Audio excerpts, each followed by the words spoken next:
Bem, pessoal, a gente passa agora ao estudo de funções. Acredito que o conceito de funções vocês já tenham visto na disciplina de Introdução à Programação, mas é sempre interessante rever um pouco.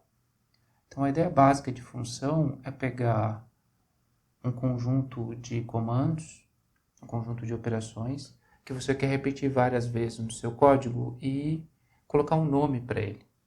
Vamos supor que a gente fosse escrever um programa e não existisse funções. A gente teria que simplesmente escrever um programa corrido, né? A gente poderia usar laços, né? If. Mas se a gente repetisse a mesma operação em diferentes momentos no meu código, só que com dados diferentes, eu teria que dar um Ctrl+C, Ctrl+V, né? Ou seja, esses 5 comandos eu quero repetir ele em outro momento no meu código. Eu daria Ctrl+C e Ctrl+V. Quando se criou as primeiras linguagens de programação, se percebeu que isso era uma coisa muito comum, você querer executar uma sequência de comandos em diferentes pontos do seu código, e se criou o conceito de função. Função nada mais é que um conjunto de operações que possuem um nome. Em vez de eu colar essas operações ali no meu código, eu simplesmente digo, olha, execute as operações que eu dei o nome X. E daí ele vai lá e busca quem que são as operações. Basicamente é isso, a ideia essencial. E como é que eu crio uma função em Python? Para criar uma função em Python, o que a gente vai fazer é usar a palavra-chave def, de definição. Vocês podem ver que, assim como as outras palavras-chave, ele aparece em azul, então esse nome está proibido, a gente não pode usar esse nome para, por exemplo, nomear uma variável. E aqui eu vou colocar, depois da palavra def, um nome para a minha função.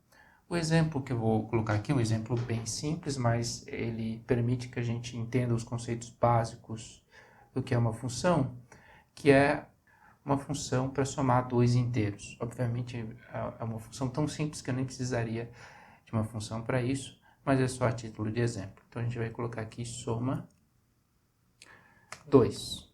Só porque soma 2, porque soma dois números. E depois eu vou colocar parênteses, e dentro dos parênteses, assim como no C, eu vou colocar os argumentos da minha função, ou seja, os dados de entrada da minha função. Uma diferença em relação ao C é que eu não preciso declarar o tipo, eu só coloco os nomes para as variáveis, x e y. E depois eu vou colocar dois pontos. Assim como eu tinha no for, eu tinha no if, eu tinha no while, eu sempre tenho dois pontos no final, para dizer que agora eu vou começar um escopo, ou seja, dentro desse comando vai ter subcomandos. Então eu tenho dois pontos sempre que inicia um escopo. Daí se eu estou iniciando o escopo, eu apertar Enter, ele vai colocar o espaçamento, porque como é que ele sabe o que está dentro, o que está fora da função, com espaçamento. E aqui eu vou colocar os comandos. Então o primeiro comando que eu vou colocar aqui é z igual a x mais y. Se eu quisesse, eu poderia colocar aqui um outro comando. Vou colocar aqui um print, só para ele dizer que ele está somando dois números. E depois, no final da função, se eu quero que a minha função retorne um valor, eu vou ter o comando return, assim como eu tenho no C. No caso, eu quero retornar Z.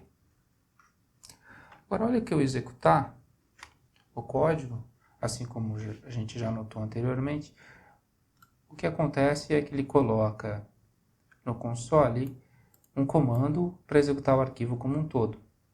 Mas, de resultado, nada aparece. Porque o que está acontecendo? O que está acontecendo é que esse código simplesmente declara uma função. Ele não usa a função, ele só cria a função.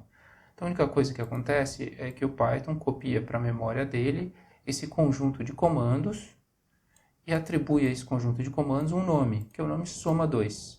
Agora, toda vez que eu usar soma2, ele vai saber a que comando estou me referindo. Então, se eu colocar aqui soma2,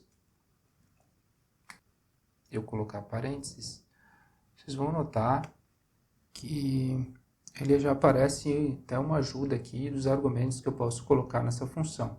No caso, vamos usar um teste aqui, vamos botar 4 e 9.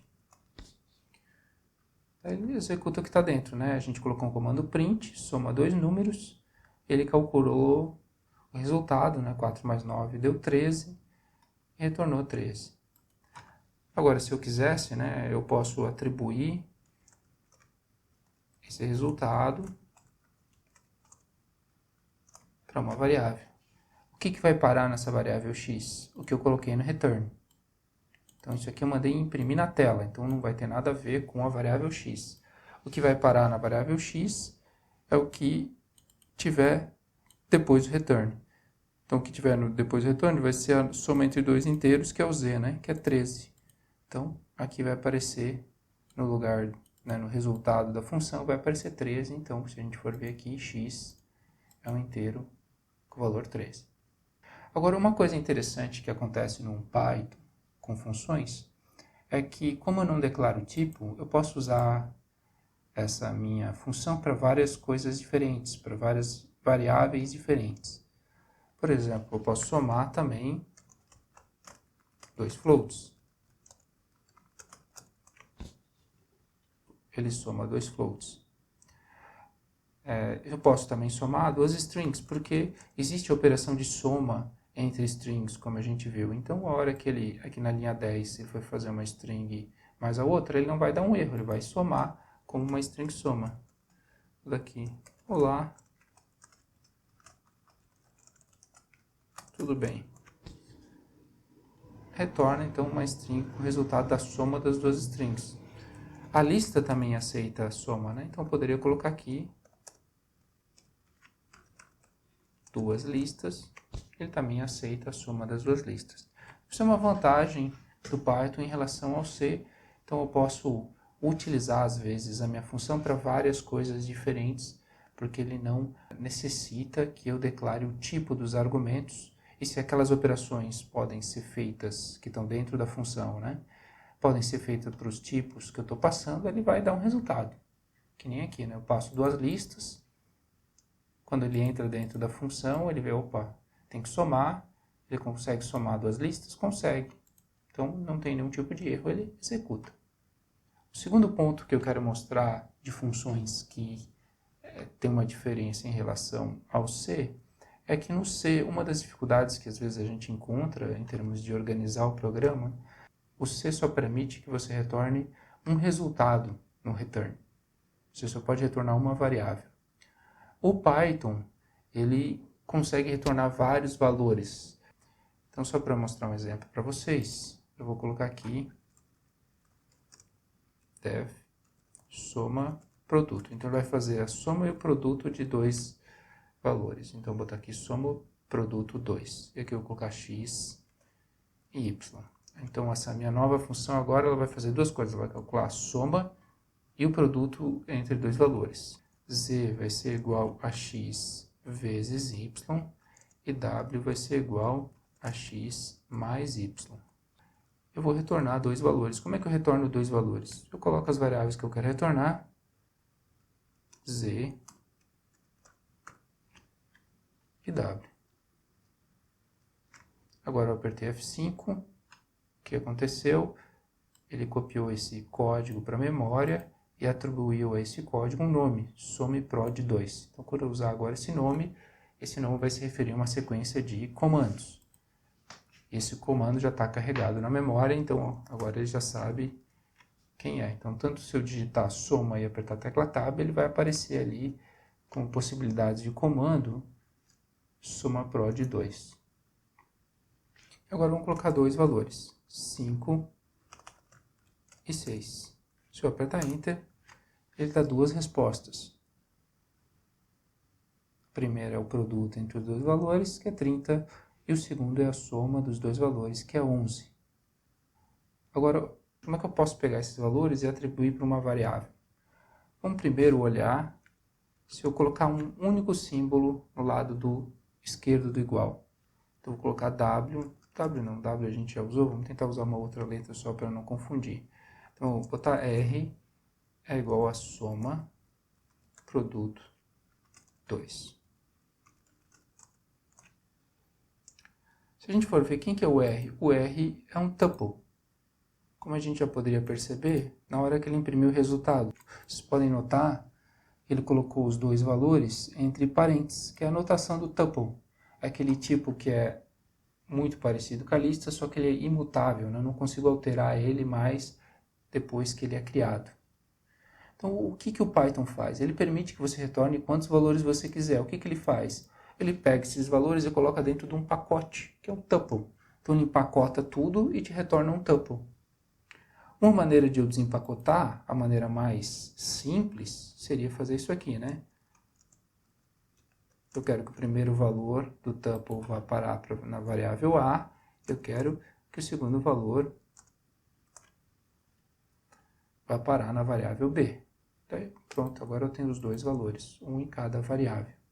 Outra coisa que eu poderia fazer é usar aquela operação de desempacotamento que a gente viu quando a gente estudou tuple. O que é o desempacotamento? Se eu tenho um objeto que tem elementos internos, se eu colocar no lado esquerdo do igual o nome de uma variável para cada elemento do que está no lado direito do igual, ele força o desempacotamento, ou seja, ele iguala elemento a elemento. Vamos ver um exemplo aqui. Então, como é que eu faria o desempacotamento de R? R tem dois elementos, então eu tenho que colocar na esquerda do igual dois nomes de variáveis, A, B.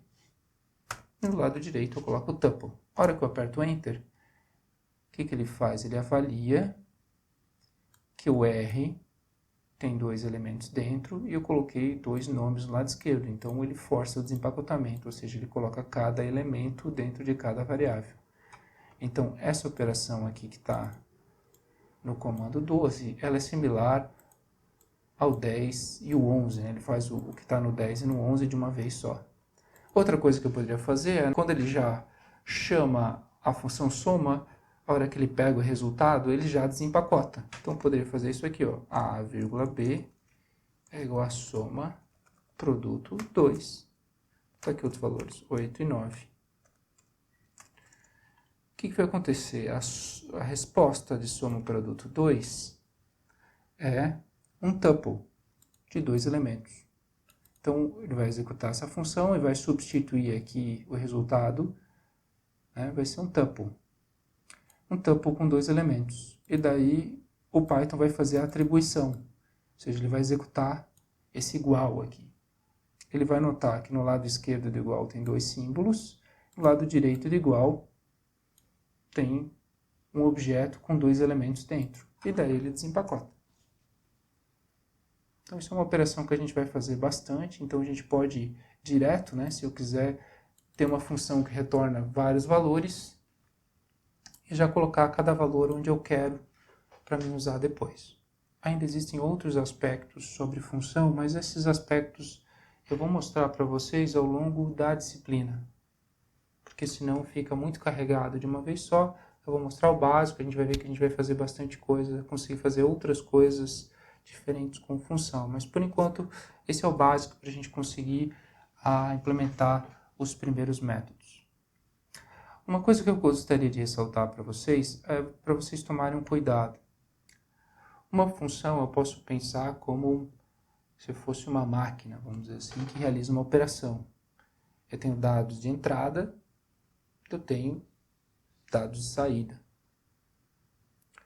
O que eu quero fazer é, dado alguns dados de entrada, ele repete a operação que está dentro da função e gospa um resultado. Agora, a gente tem que tomar um cuidado para todos os dados que são usados dentro da função, eles pertencerem a duas categorias. Ou ele entra como argumento, ou ele entra nessa lista aqui, ou ele é declarado dentro da função. Por exemplo, eu poderia botar aqui A igual a 2, e Z vezes A. Aí eu não teria nenhum problema. O que eu não recomendo que vocês façam é usar variáveis globais. Então, cuidem. Sempre que vocês criarem uma função, olhem, as informações que eu estou usando dentro da função, elas vêm dos argumentos, ela é criada dentro da função, então tá ok. O que eu não quero que vocês façam é isso aqui.